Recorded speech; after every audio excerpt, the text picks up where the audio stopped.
अस्सलाम वालेकुम फ्रेंड्स, मैं हूं अब्दुल अलीम और आप लोग देख रहे हैं unboxing tester DJI Phantom 4 Pro। यहाँ पे मेरे पास मौजूद है 2024 के अंदर फुल बॉक्स पैक कंडीशन के अंदर। और आज की वीडियो में हम लोग इसको अनबॉक्स करेंगे, इसको फ्लाई करके देखेंगे और इसकी कैमरा क्वालिटी को चेक करेंगे। यहाँ पे इसके अंदर हमें कुछ प्रोज और कॉन्स देखने को मिल जाते हैं जिनको हम आज अच्छी तरीके से डिस्कस करेंगे। बट इसमें एट द सेम टाइम हमें कुछ यूनिक फीचर्स भी देखने को मिल जाते हैं जो कि हमें DJI की मैविक सीरीज़ में भी देखने को नहीं मिलते। तो फिलहाल टाइम वेस्ट किए बगैर जल्दी से चलते हैं इसकी अनबॉक्सिंग की तरफ। जो हमारे ड्रोन का बॉक्स है हमें कुछ इस तरह का देखने को मिल जाता है। यहाँ पे इसके बॉक्स पे बहुत ज़्यादा डिटेल्स वगैरह मेंशन नहीं है, सिंपल सा डिज़ाइन है, बस DJI Phantom 4 Pro इसका नेम लिखा हुआ है। और बॉक्स के अंदर हमें मजीद एक कैरिंग बॉक्स देखने को मिल जाता है जिसके अंदर हमारा ड्रोन है।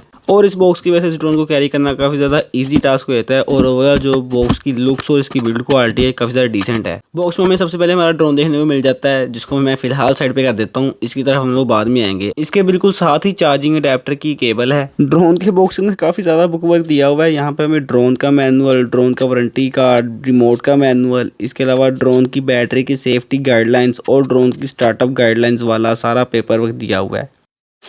और दूसरी साइड पे हमें हमारे ड्रोन की बैटरी देखने को मिल जाती है जो कि बहुत ज़्यादा ब्यूटीफुल है, वाइट कलर के अंदर है। और इस पे 4 लाइट्स हैं जो कि इंडिकेट करती हैं हमारी बैटरी की परसेंटेज को।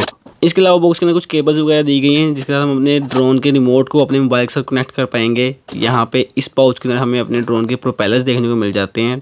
टोटल 8 प्रोपेलर्स हैं, विच मीन्स दैट यहाँ पे हमें 4 एक्स्ट्रा प्रोपेलर्स देखने को मिल जाते हैं। जो प्रोपेलर के ऊपर ब्लैक और वाइट लाइन लगी हुई है, ये इस बात की इंडिकेशन है कि कौन सा प्रोपेलर क्लॉकवाइज है और कौन सा प्रोपेलर एंटी क्लॉकवाइज। और ये हमारे ड्रोन का चार्ज है जिसकी बिल्ड काफ़ी ज़्यादा सॉलिड है और ये एट द सेम टाइम आपके ड्रोन की बैटरी और आपके रिमोट की बैटरी को चार्ज कर सकता है।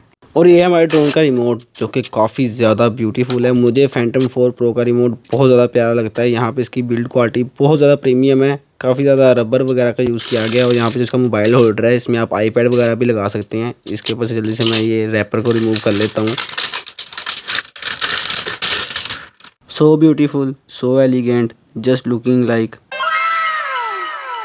राइट साइड पे हमारे रिमोट की हमें चार्जिंग की पोर्ट देखने को मिल जाती है। और पिछले साइड पे हमें कुछ एक्स्ट्रा बटन्स देखने को मिल जाते हैं, C1 और C2। इनका जो वर्क है वो मैं आपको अभी आगे चल के बता दूंगा। और ऊपर साइड पे हमें मेटल की ग्रिप देखने को मिल जाती है। मोड्स के बटन के ऊपर एक स्टिकर लगा हुआ है जिसको मैं रिमूव कर लेता हूँ। इस ड्रोन के अंदर 3 मोड्स हैं PSA, जिनकी जो वर्किंग है वो भी आगे चल के मैं आप लोगों को एक्सप्लेन कर दूंगा। अब फाइनली जो हमारा ड्रोन है हम इसकी तरफ आते हैं। ड्रोन के नीचे 3 एक्सिस गिम्बल लगा हुआ है जिसकी वजह से इसकी ड्यूरिंग फ्लाइट वीडियो की जो रिकॉर्डिंग है वो बहुत ही ज़्यादा स्मूथ होने वाली है। और अगर हम बात करें प्रोटेक्शन की तो फ्रंट पे 2 ऑप्टिकल फ्लो के सेंसर, इधर वाली साइड पे अल्ट्रासोनिक और ऑप्टिकल फ्लो के सेंसर, पीछे वाली साइड पे भी 2 ऑप्टिकल फ्लो के सेंसर, और लास्ट पे नीचे वाली साइड पे हमें 4 सेंसर, अल्ट्रासोनिक के 2 और 2 ऑप्टिकल फ्लो के। और इधर वाली साइड पे अगेन ऑप्टिकल फ्लो और अल्ट्रासोनिक के सेंसर। ड्रोन में ऊपर वाली साइड को छोड़ के हर डायरेक्शन में ऑब्स्टिकल अवॉइडेंस के सेंसर लगे हुए हैं। अब ये सेंसर किस तरह इस ड्रोन को क्रैश होने से बचाते हैं ये मैं आप लोगों को आगे चल के दिखाऊंगा। लेकिन फिलहाल ये है हमारे ड्रोन का स्टार्टअप।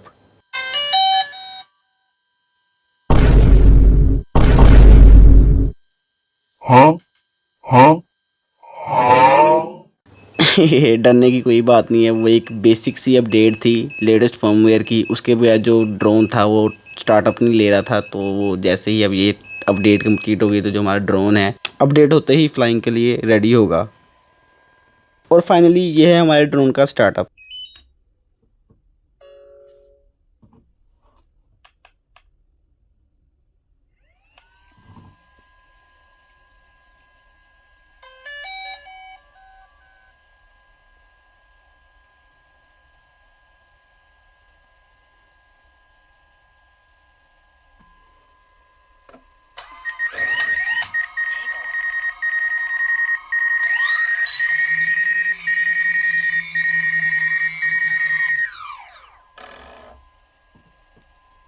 अब जो हमारा ड्रोन है वो फ्लाइंग के लिए रेडी है। मैं इसको किसी ओपन प्लेस में ले जाता हूँ जहाँ पे हम इसके सब फीचर्स वगैरह को अच्छे से चेक कर पाएंगे। अब जब तक मैं इसको यहाँ पे अनबॉक्स कर रहा हूँ मैं आपको इस ड्रोन की बेसिक स्पेसिफिकेशन बता देता हूँ। तो DJI Phantom 4 Pro जो है इसके अंदर 1 इंच का ह्यूज साइज का सेंसर लगा हुआ है जो कि 20 मेगापिक्सल का है। और इसकी जो मैक्सिमम रिकॉर्डिंग की रेजोल्यूशन है वो 4K 60 FPS है। 3 एक्सिस गिम्बल है, 10 किलोमीटर की रेंज है, 72 किलोमीटर पर आवर की टॉप स्पीड है और 5 वे ऑब्स्टिकल अवॉइडेंस है। और इस ड्रोन का जो बैटरी बैकअप है वो 30 मिनट का है जो कि इस ड्रोन के साइज़ के हिसाब से काफ़ी ज़्यादा डिसेंट है। और इसके प्रोपेलर्स को लगाना और रिमूव करना काफ़ी ज़्यादा ईजी काम है। आपने पुश और रोटेट करना है तो जो आपका प्रोपेलर है वो लग जाएगा। वैसे तो आप इसको ऐसे भी टेक ऑफ करवा सकते हैं अपने ड्रोन को।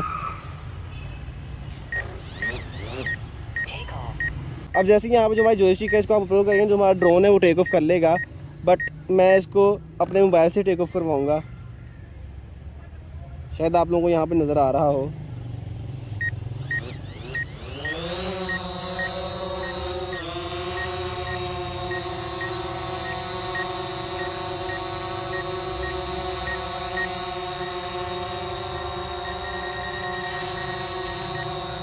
और यहाँ पे जो आपको इसको बीपिंग की आवाज़ आ रही है, जो हमारा ड्रोन है या कि मोबाइल के ट्राइपॉड को सेंस कर रहा है। और यहाँ पे जो डिस्टेंस है वो 8 फीट का है। तो यहाँ पे जो ड्रोन है इसको मैं फ्लाई कर रहा हूँ, बट जो हमारा ड्रोन है वो आगे नहीं जा रहा है। ये देखिए, अगर मैं जॉयस्टिक को भी आगे मूव करूँगा, बट जो ड्रोन है वो आगे नहीं जा रहा, क्योंकि आगे जो है जो हमारा ड्रोन है इसने इस ट्री को डिटेक्ट किया हुआ है। यहाँ पे जो इसके सेंसर्स हैं वो वर्क कर रहे हैं और यहाँ पे मुझे अलार्म कर रहे हैं कि जो ड्रोन है वो इससे आगे नहीं जा सकता, क्योंकि आगे जो है वो दरख्त हैं, कोई और ऑब्स्टिकल है। तो यहाँ तक बात इसके ऑब्स्टिकल्स वगैरह सेंसिंग की है, तो वो काफ़ी ज़्यादा डिसेंट है।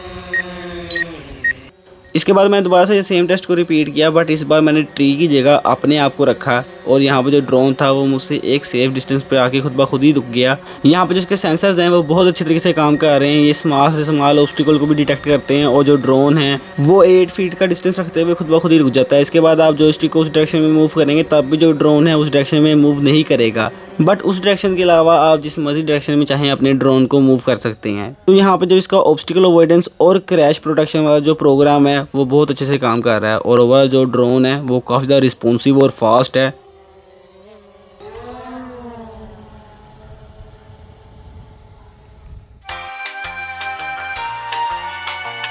जहाँ तक बात है हमारे ड्रोन के रिमोट की बिल्ड क्वालिटी की, तो ये भी यहाँ पे टॉप नॉच है। यहाँ पे साइड पे इसके रबर ग्रिप करने के लिए और रबर, और पीछे साइड पे हमें C1 और C2 के 2 एक्स्ट्रा बटन देखने को मिल जाते हैं, जिनको आप अपने हिसाब से कस्टमाइज़ कर सकते हैं। मैंने इनको यहाँ पे C2 को कैमरा सेटिंग पर एडजस्ट किया हुआ है और यहाँ पे जो C1 है इसको मैंने सेट किया हुआ है अपने साथ हमारा कैमरा है इसको बिल्कुल डाउनवर्ड मूव करने के लिए। इसके अलावा यहाँ पे मेटल की ग्रिप देखने को मिल जाती है और यहाँ पे जो इसके टॉगल्स और बटन्स हैं वो सारे मेटल के बने हुए हैं। और इस ड्रोन के अंदर हमें 3 मोड्स देखने को मिल जाते हैं, P, S और ऑटो। तो यहाँ पे जो P मोड है इसमें जो हमारा ड्रोन है इसके सब सेंसर्स ऑन होंगे और यहाँ पे जो इसका GPS है वो भी ऑन रहेगा और जो हमारा ओवरऑल ड्रोन है वो आपको टॉप नॉच सबसे अच्छी फ्लाइट देगा। P के बाद जो मोड है हमारे ड्रोन के अंदर वो है S का मोड, और S मोड में जो आपका ड्रोन है वो अपनी फुल पोटेंशियल पे फ्लाई करेगा और इसकी फुल पोटेंशियल की जो स्पीड है वो 72 से 75 किलोमीटर पर आवर की है और इस साइज़ के ड्रोन की ये स्पीड बहुत ज़्यादा डिसेंट है।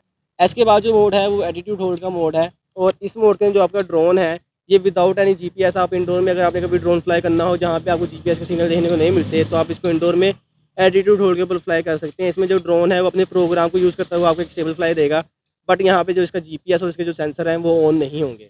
और जो हमारे ड्रोन की ऐप है DJI Go 4, इसका इंटरफेस हमें कुछ इस तरह देखने को मिल जाता है। अगर हम इंटेलिजेंट फ्लाइट मोड्स की बात करें तो ये यहाँ पे काफ़ी ज़्यादा देखने को मिल जाते हैं। हमें यहाँ पे draw mode, gesture fly, active track, tap to fly, tripod mode और नेक्स्ट पेज के बाद train follow, point of interest, follow me, waypoints, home lock और कोर्स लॉक मोड देखने को मिल जाता है। और इन मोड्स को यूज़ करते हुए आप लोग अपने ड्रोन के साथ एक अच्छे से अच्छा सिनेमैटिक शॉट रिकॉर्ड कर सकते हैं और इस ड्रोन के साथ आप लोग मिनिमम 720p की रेजोल्यूशन के अंदर वीडियो को रिकॉर्ड कर सकते हैं। मिनिमम जो यहाँ पे फ्रेम रेट है वो 24 FPS है और मैक्सिमम 120 FPS है 720p की रेजोल्यूशन के अंदर। 1080p के अंदर भी सेम यही हमें फ्रेम रेट देखने को मिल जाता है और 2.7K में ये ड्रोन मैक्सिमम 60 FPS पे रिकॉर्ड करता है। और इस ड्रोन के अंदर हमें 4K के 2 फॉर्मेट्स देखने को मिलते हैं और दोनों फॉर्मेट में जो ड्रोन है वो 4K 60 FPS पे वीडियो रिकॉर्ड करता है। और अगर इस पॉइंट पे आप लोगों को वीडियो अच्छी लग रही है तो चैनल को सब्सक्राइब, बेल आइकन को प्रेस और वीडियो को लाइक ज़रूर करना। खैर, ये है हमारे ड्रोन से बनी हुई वीडियो।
तो यहाँ पे जो ड्रोन है इसको मैंने 1 की रिटर्न कर दिया है और मुझे नहीं पता जो हमारा ड्रोन है वो कहाँ पे है, क्योंकि मुझे नज़र ही नहीं आ रहा। तो अभी कुछ ही देर में जो हमारा ड्रोन है वो वापस आ जाएगा और अब मेरे ख्याल से जो हमारा ड्रोन है ये लैंड भी कर जाएगा। यहाँ पे जो हमारा रिमोट है ये बीप कर रहा है और यहाँ पे जो क्रॉस का साइन आप लोग देख सकते हैं, अगर मैं इसको प्रेस करूँगा तो जो हमारा 1 की रिटर्न है वो कैंसिल हो जाएगा। और फैंटम 4 प्रो के ड्रोन का कैमरा हमें एक यूनिक फीचर ऑफर करता है, वो है मैकेनिकल शटर। और मैकेनिकल शटर की वजह से यहाँ पे आप इसमें इसकी ISO, अपर्चर, शटर स्पीड और EV सब चीज़ों को अपने हिसाब से एडजस्ट कर सकते हैं। एनवायरनमेंट के हिसाब से जो लाइट है उसकी सेंसिटिविटी को कम या ज़्यादा कर सकते हैं। और इन सब फीचर्स को यूज़ करते हुए आप लोग इस ड्रोन के साथ डे टाइम के अंदर और नाइट टाइम के अंदर बहुत अच्छा वीडियो आउटपुट ले सकते हैं। बट मुझे इन चीज़ों का नहीं पता तो मैं इनको नहीं छेड़ा भाई। और ये है हमारे ड्रोन का 4K 60 FPS का रिजल्ट। और जो हमारे ड्रोन की कैमरा क्वालिटी है वो काफ़ी ज़्यादा अच्छी है। यहाँ पे काफ़ी ज़्यादा शार्प कलर्स को दिखा रहा है और जो डिटेल्स हैं वो भी काफ़ी ज़्यादा अच्छी हैं। किनारे जो हैं वो फेड नहीं हो रहे और ओवरऑल यहाँ पे जो कलर एक्यूरेसी है वो कैमरा की काफ़ी ज़्यादा अच्छी है। और इस ड्रोन से बनी वीडियो को आप लोग मज़ीद अग्रेसिव कर सकते हैं अगर आप इसके ऊपर कोई हल्का फुल्का फिल्टर लगा लें। मैं भी आपको लगा के दिखा देता हूँ। बट आज जिस टाइम मैं ये वीडियो कैप्चर कर रहा था तो जो वेदर था वो काफ़ी ज़्यादा ख़राब था, बट इसके बावजूद जो हमारा ड्रोन है इसने काफ़ी ज़्यादा स्मूथ और स्टेबल वीडियो कैप्चर की। ओवरऑल जो हमारा ड्रोन है वो 4K 60 FPS में भी काफ़ी अच्छी वीडियो कैप्चर कर रहा था। यहाँ पे बेसिकली मुझे थोड़ी बहुत गड़बड़ हो गई थी। मैंने इसका रिमोट था उसका राइट डायल जो था वो प्रेस कर दिया था और वो जो सा डायल है वो इसकी शटर स्पीड और लाइट सेंसिटिविटी को कम ज़्यादा करने के लिए था। मुझसे यहाँ पे इसकी शटर स्पीड और ISO थोड़ी सी ज़्यादा कम हो गई थी, जिसकी वजह से जो ड्रोन है वो वीडियो को बहुत ज़्यादा ब्राइट दिखा रहा था। बट यहाँ पे कहने का मकसद ये है कि अगर आप एक ऐसा बंदा है जिसको कैमरा की डीप सेटिंग्स का पता है और उसको ISO, शटर स्पीड और अपर्चर के साथ खेलना आता है तो वो इस ड्रोन के कैमरा के साथ बहुत अच्छा आउटपुट निकाल सकता है। और रही बात इस ड्रोन के प्राइस टैग की, तो ये ड्रोन आपको 2 लाख से 2.5 लाख की प्राइस टैग में देखने को मिल जाएगा। और ये भी डिपेंड करता है कि आप इसको कितनी बैटरी के साथ परचेज करते हैं, क्योंकि इस ड्रोन की जो बैटरी है वो ज़रा एक्सपेंसिव है। अराउंड 40,000 जो है इसकी एक बैटरी की प्राइस है। बट ये जो प्राइस है ब्रांड न्यू ड्रोन की प्राइस है। मैंने जैसा आप लोगों शुरू में बताया कि इस ड्रोन को लॉन्च हुए 6 से 7 साल हो गए हैं, तो ये आपको वाइडली अवेलेबल मिल जाएगा, जैसे कि फेसबुक की मार्केट प्लेस, OLX और डिफरेंट मार्केट्स वगैरह के अंदर, जहाँ पे आप लोग अपनी बारगेनिंग स्किल्स को यूज़ करते हुए इस ड्रोन को अपने बजट के हिसाब से परचेज कर सकते हैं। ड्रोन का सबसे बड़ा डिसएडवांटेज है वो इसका साइज़ है 2024 के अंदर, क्योंकि जिस प्राइस टैग में ड्रोन इस 2024 में आपको देखने को मिलेगा, इस प्राइस टैग के अंदर आपको इसके कंपटीशन के अंदर काफ़ी ज़्यादा मैविक मिनी सीरीज़ के ड्रोन देखने को मिल जाएंगे और वो काफ़ी ज़्यादा कम्पैक्ट होते हैं। ये ड्रोन उन ड्रोन जितना कम्पैक्ट नहीं है, बट इसको आप लोग कैरी कर सकते हैं इस केस के अंदर। और इस ड्रोन को फ्लाई करने के लिए जो जो सामान आपको चाहिए होगा वो सारा कुछ आपको इस ड्रोन के केस में देखने को मिल जाएगा। इसके अलावा आप इसके अंदर 2 बैटरीज भी at the same time store कर सकते हैं। मेरे पास फिलहाल एक बैटरी है जो मैंने अपने ड्रोन के अंदर लगाई हुई है। आप इसके अंदर 2 बैटरीज या 3 बैटरीज को लेके कैरी कर सकते हैं। एक बैटरी आपके ड्रोन के अंदर और 2 बैटरी आपके केस के अंदर। और अब लास्ट पे इस ड्रोन को लेके जो मेरी फाइनल थॉट्स हैं वो काफ़ी ज़्यादा अच्छी हैं। जो ओवरऑल ड्रोन है इसकी जो फ्लाइट है वो बहुत ज़्यादा सेफ और स्टेबल है। 30 मिनट का डिसेंट बैटरी बैकअप है और मोर देन इनफ 10 किलोमीटर की रेंज है। इसके अलावा 5-वे ऑब्स्टिकल अवॉइडेंस, 12 फ्लाइट मोड्स और इसकी ये डिसेंट लुक्स इसको still value for money deal बनाती हैं। हाँ, यहाँ पे जो ड्रोन है वो ज़रा साइज़ में बड़ा है और इसको फ्लाइंग करने की जो नॉइज़ है वो बहुत ज़्यादा है। बट जो ड्रोन है जैसे आप इसको 200 मीटर से अबव पर फ्लाई करेंगे तो जो इसकी फ्लाइंग की नॉइज़ है बिल्कुल ख़त्म हो जाएगी। इसके अलावा आपको इसके लो नॉइज़ वाले प्रोपेलर भी देखने को मिल जाते हैं DJI की तरफ से ऑफिशियली, जो आप परचेज़ कर सकते हो। इसका जो इसकी फ्लाइंग की नॉइज़ है वो काफ़ी हद तक कम हो जाएगी। और जो हमारे DJI Phantom 4 Pro का कैमरा है वो स्टिल काफ़ी ज़्यादा प्रोफेशनल है। लाइक इस प्राइस ब्रैकेट में हमें DJI की तरफ से जितने भी बाकी ड्रोन्स देखने को मिलते हैं, जैसे DJI की Mavic मिनी सीरीज़, इवन कि DJI का Mavic 2 Pro, वो मैक्सिमम 4K 30 FPS में रिकॉर्ड करते हैं, जबकि ये ड्रोन मैक्सिमम 4K 60 FPS में रिकॉर्ड करता है। इसके अलावा DJI की Mavic मिनी सीरीज़ के अंदर हमें ऑब्स्टिकल अवॉइडेंस का ऑप्शन देखने को नहीं मिलता, जबकि यहाँ पे ऑब्स्टिकल अवॉइडेंस भी है। DJI Phantom 4 Pro का जो 2024 में कंपटीटर है वो DJI का Air 2S है, बट DJI Air 2S की जो प्राइस है वो Phantom 4 Pro से डबल है। इन सब चीज़ों को मद्देनजर रखते हुए जो हमारा DJI का Phantom 4 Pro है वो स्टिल 2024 के अंदर बहुत सेंस बनाता है और इसके जितने भी कंपटीटर हैं उनको एक टफ टाइम देता है। अगर आप एक ऐसा बंदा है जिसके लिए ड्रोन का पोर्टेबल और स्मॉल होना इतना मैटर नहीं करता, तो आप लोग फिर DJI Phantom 4 Pro को अपनी विश लिस्ट में ऐड कर सकते हैं। फिर ये थी हमारी DJI Phantom 4 Pro की वीडियो, जिसका रिव्यू 2024 के अंदर। आजकल आपका भाई अपनी फुल एफर्ट लगा के इस तरह की वीडियोस अपलोड कर रहा है। आपको वीडियो अच्छी या यूजफुल लगी हो तो वीडियो को लाइक करना, चैनल को सब्सक्राइब करना, इसके अलावा बेल आइकन को प्रेस कर देना ताकि मैं आप लोगों को YouTube के इंटरफेस में नजर आता रहूं। इसके अलावा अपनी राय का इजहार कमेंट सेक्शन में ज़रूर करना। आप लोगों से मुलाकात होगी अगली वीडियो में, तब तक के लिए खुदा हाफिज़।